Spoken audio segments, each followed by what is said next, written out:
അപ്പോൾ നമ്മൾ +2 ഫിസിക്സിലെ last chapter semiconductor electronics. അപ്പോൾ നമ്മൾ ഇലക്ട്രോണിക്സുമായിട്ട് ബന്ധപ്പെട്ട മേഖലയിലേക്കെല്ലാം അങ്ങനത്തെ ഫീൽഡിലേക്കെല്ലാം എഞ്ചിനീയറിംഗ് ഫീൽഡാണ്. അപ്പോൾ അതിലേക്ക് പോകാൻ താല്പര്യമുള്ള ആൾക്കാർക്ക് വേണ്ടിയിട്ടുള്ളൊരു അതിൻ്റെ ബേസ് ബിൽഡ് ചെയ്യുന്നൊരു ചാപ്റ്ററായത് materials devices and simple circuit. അപ്പോൾ അതിൽ ഇത് വളരെ വെയിറ്റേജ് കുറഞ്ഞ ചാപ്റ്ററാണ് നമ്മളെ പബ്ലിക് എക്സാം പോയിൻ്റ് ഓഫ് വ്യൂവിൽ. പക്ഷേ അതിലും നമുക്ക് വരാൻ സാധ്യതയില്ല. NCERT എക്സാമ്പിൾസ് നോക്കാം. അപ്പോൾ പേജ് നമ്പർ 329 എക്സാമ്പിൾ 14.1 ചെയ്യുക. ഇത് എക്സാമിന് വരും. റീസണിങ് ടൈപ്പ് പോലത്തെ ക്വസ്റ്റിനാണ്. അതേപോലെ നമ്മൾ 334 എക്സാമ്പിൾ 14.3 ചെയ്യുക. അതും എക്സാമിന് വരും. അപ്പോൾ ഈ 2 ക്വസ്റ്റ്യൻസാണ് ഈ പാടത്തുനിന്ന് വരാൻ ചാൻസ് ഉള്ളത്. അപ്പോൾ നമുക്ക് ഇനി എന്ത് ചെയ്യുക, അതിൻ്റെ NCERT ക്വസ്റ്റ്യൻസ് ഡിസ്കസ് ചെയ്യാം. ഓക്കെ, അപ്പോൾ നമ്മൾ സെമി കണ്ടക്ടർ ഇലക്ട്രോണിക്സിലെ മോസ്റ്റ് ഇമ്പോർട്ടൻറ്റ് എന്നാണ് എക്സാമിന് വരാൻ സാധ്യതയില്ല NCERT ക്വസ്റ്റ്യൻസ്. അതിൽ ഞാൻ ആകെ 6 ചോദ്യം, അല്ലെങ്കിൽ ഞാൻ 3 ക്വസ്റ്റ്യൻസ് സെലക്ട് ചെയ്തിട്ടുണ്ട്. അതിൽ 3ാമത്തെ ക്വസ്റ്റ്യൻ കാർബൺ എല്ലാം കാർബൺ, സിലിക്കൺ, ജെർമേനിയം ഇതെല്ലാം നമ്മളെ ഏത് ഗ്രൂപ്പിനും എനിക്ക് ഓർമ്മയില്ല. 14ാമത്തെ ഗ്രൂപ്പിൽ വരുന്ന എലമെൻറ്റ്സ് ആയതല്ലോ. Carbon, silicon, germanium have 4 valence electrons. ശരിയാണ്, അവരെ വാലൻസി എന്ന് പറയുന്നത് +4 ആണ്. അപ്പോൾ electron sees these are characterised by valence and conduction bands separated by energy band gap respectively equal to EgC, EgSi, പിന്നെ EgGi ഇല്ല JES, JE അല്ല GE. Which of the following statement is true? 4 statement അതിൻ്റെ നമുക്ക് അതിൽ നോക്കാം. The energy band gap is largest for carbon, less for silicon and least for germanium. അപ്പോൾ ഇതിൻ്റെ answer എന്താ വരിക? ഏറ്റവും കൂടുതൽ നമ്മളെ ഈ പറഞ്ഞ നമ്മളെ കാർബൺ ആയിരിക്കും ഏറ്റവും കൂടുതൽ എനർജി ഗ്യാപ്പ്. അതായത് ആ ഒരു വാലൻസ് ബാൻഡും കണ്ടക്ഷൻ ബാൻഡും തമ്മിലുള്ള ആ ഒരു ഡിഫറൻസിനെയാണ് എനർജി ബാൻഡ് ഗ്യാപ്പ് എന്ന് പറയുന്നത്. അപ്പോൾ ഏറ്റവും കൂടുതൽ കാർബണും പിന്നെ സിലിക്കണും പിന്നെ ഏറ്റവും കുറവ് ജെർമേനിയത്തിനായിരിക്കും. അപ്പോൾ ഇതായിരിക്കും അതിൻ്റെ ഓർഡർ എന്ന് പറയുന്നത്. അടുത്തത്, in an unbiased PN junction holes diffuse from the P region to the N region because. അതിൻ്റെ റീസണാണ് ചോദിച്ചിട്ട്. അതിൻ്റെ റീസൺ എന്താ? In an unbiased PN junction the diffusion of charge carriers across the junction takes place from higher concentration to lower concentration. ശരിയാണ്, higher concentration lower കോൺസെൻട്രേഷനിലേക്കാട്ട് പോകുക. Therefore hole concentration in P region is more compare to N region. അപ്പോൾ ഇതിൻ്റെ answer എന്തായിരുന്നത്? Whole concentration of P region is more than compared of N region. അതുകൊണ്ടാണ് അപ്പോൾ higher to ലോവറിലാണ് പോകുന്നത്.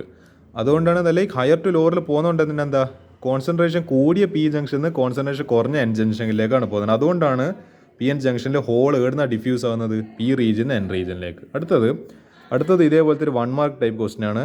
When a forward bias is applied to a PN junction ഇത് 4 option കൊടുത്തിട്ട് എന്താ? When a forward bias is applied across the PN junction, the applied voltage opposes the barrier voltage. Due to this, potential barrier across the junction is lowered. അപ്പോൾ ഇയാൾ എന്ത് ചെയ്യും? നമ്മളെ barrier വോൾട്ടേജിനെ എന്ത് ചെയ്യും? എതിർക്കാൻ നിൽക്കും. അപ്പോൾ ഓപ്പോസ് ചെയ്യുന്ന സമയത്ത് എതിർക്കാൻ നിൽക്കും. അപ്പോൾ ഇത് കാരണം നമ്മളെ പൊട്ടൻഷ്യൽ ബാരിയറിന് അക്രോസിലെ ജംഗ്ഷൻ അപ്പോൾ ഇപ്പോൾ lowers the potential barrier. Option number C. അപ്പോൾ എന്ത് സംഭവിക്കും? അതിൻ്റെ പൊട്ടൻഷ്യൽ ബാരിയർ കുറച്ച് കളയും. അതാണ് എൻ്റെ ക്വസ്റ്റിൻ്റെ ആൻസർ. അതേപോലെ അടുത്ത ക്വസ്റ്റിന് ഇനി ഹാഫ് വേവ് റെക്ടിഫയർ. ഇതൊരു ന്യൂമറിക്കൽ ഇന്നേ വരെ ചോദിക്കാത്തൊരു ക്വസ്റ്റിനാണ്. പക്ഷേ എക്സാമിന് ഇന്നേ വരെ ചോദിക്കാത്ത ക്വസ്റ്റൻസിൽ എനിക്കിപ്പോൾ പേടിയാണ്. അതല്ലായിരിക്കും ഇനി എക്സാമിന് വരിക. What is the output frequency if the input frequency is 50 hertz? What is the output frequency of a full wave rectifier for അതായത് നമ്മൾ 50 ഹെർട്സ് കൊടുക്കുമ്പോൾ നമ്മളെ ഔട്ട്പുട്ട് ഫ്രീക്വൻസി ഹാഫ് വേവ് റെക്ടിഫയറിൽ. പിന്നെ ഇതേ 50 ഹെർട്സ് ഇൻപുട്ടായിട്ട് കൊടുക്കുന്ന സമയത്ത് നമ്മളെ ഫുൾ വേവ് റെക്ടിഫയറിൽ എന്താണ് ഔട്ട്പുട്ട്? അപ്പോൾ ഇതാ ചോദിച്ചിരിക്കുന്നത്. അപ്പോൾ half wave rectifier rectifies only the half of AC input. പകുതി മാത്രമേ ചെയ്യൂ. It conducts only during an AC input cycle with while a full wave rectifier rectifies both the half cycles. അപ്പോൾ നമ്മളെ ഹാഫ് വേവ് എന്ന് പറയുന്നത് എന്തായിരിക്കും? ഇങ്ങനെ പിന്നെ ഇങ്ങനെ പിന്നെ ഇങ്ങനെ. നമ്മളെ ഫുൾ വേവ് എങ്ങനെയായിരിക്കും? ഇങ്ങനെ ഇങ്ങനെ ഇങ്ങനെ ഇങ്ങനെ അങ്ങനെ ആയിരിക്കും പോവുക.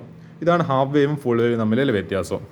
അപ്പോൾ നമ്മളെ ഈ പറയുന്ന ഇതേത് ഹാഫ് വേവ് റെക്ടിഫയറിൽ എന്താണോ ഔട്ട്പുട്ടിലെ frequency nu input is equal to nu output.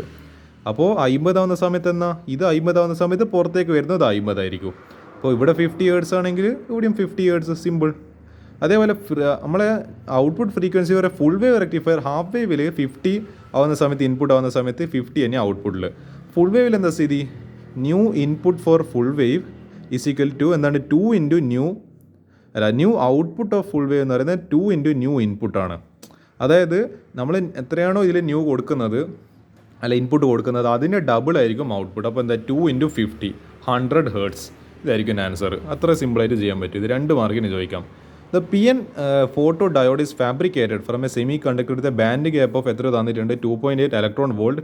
Can it detect a wavelength of 6000 nanometre. ഇങ്ങനെ ചോദിച്ചിട്ട് ഒരു ക്വസ്റ്റ്യൻ വലിയ തന്നില്ല. അപ്പോൾ നമുക്കറിയാം എനർജി ഇക്വേഷൻ നമ്മൾ ഈ പറയുന്ന സ്ട്രക്ചർ ഓഫ് ആറ്റത്തിൽ പ്ലസ് 1 സമയത്ത് പഠിച്ചിട്ട് എനർജി സിക്കൽ hc/λ.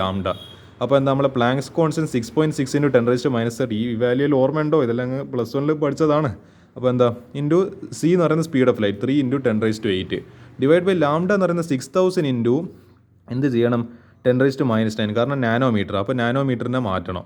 ഇൻറ്റു ഇവിടെ വേറൊരു കാര്യമുണ്ട്, എന്താണ് 1.6 × 10⁻⁹ അതുകൂടി ചെയ്യണം. അപ്പോൾ നമുക്ക് എന്ത് ആൻസർ കിട്ടും? 2.06 ഇലക്ട്രോൺ വോൾട്ട് എന്ന് പറഞ്ഞിട്ട് ആൻസർ കിട്ടും. അപ്പോൾ എന്താണ് 2.06 വാല്യൂ ആയിരിക്കും, അതിൽ അപ്രോക്സിമേറ്റ്ലി 2.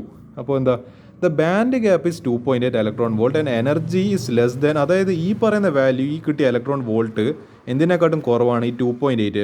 ഒബ്വിയസ്ലി ഇത് ഓൾമോസ്റ്റ് 3ൻ്റെ അടുത്താണ്, ഇതെന്താണ് 2 ആണ്. അപ്പോൾ 2 ലെസ് ദാൻ 3 ആണല്ലോ ഒബ്വിയസ്ലി.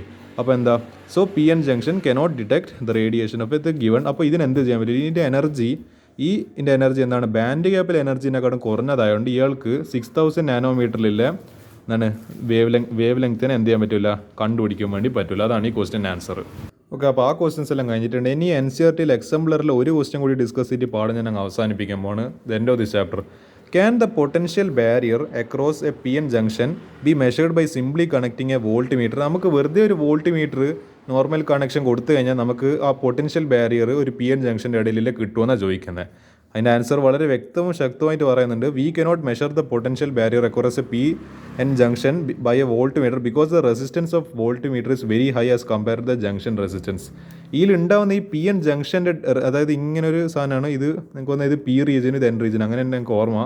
അപ്പോൾ നമ്മളിങ്ങനെ വെറുതെ ഒരു വോൾട്ട് മീറ്റർ കണക്ട് ചെയ്യുന്ന സമയത്ത് ഇതിൻ്റെ ഇടയിലുള്ള റെസിസ്റ്റൻസ്, ഇതിൻ്റെ ഒരു R എന്ന് പറയുന്നത്, അല്ലെങ്കിൽ ഒരു R ജംഗ്ഷൻ എന്ന് പറയുന്നത് എന്താണ്, നമ്മളെ വോൾട്ടേജ് കാരണം ഉണ്ടാകുന്ന ഒരു റെസിസ്റ്റൻസ് ഉണ്ട്.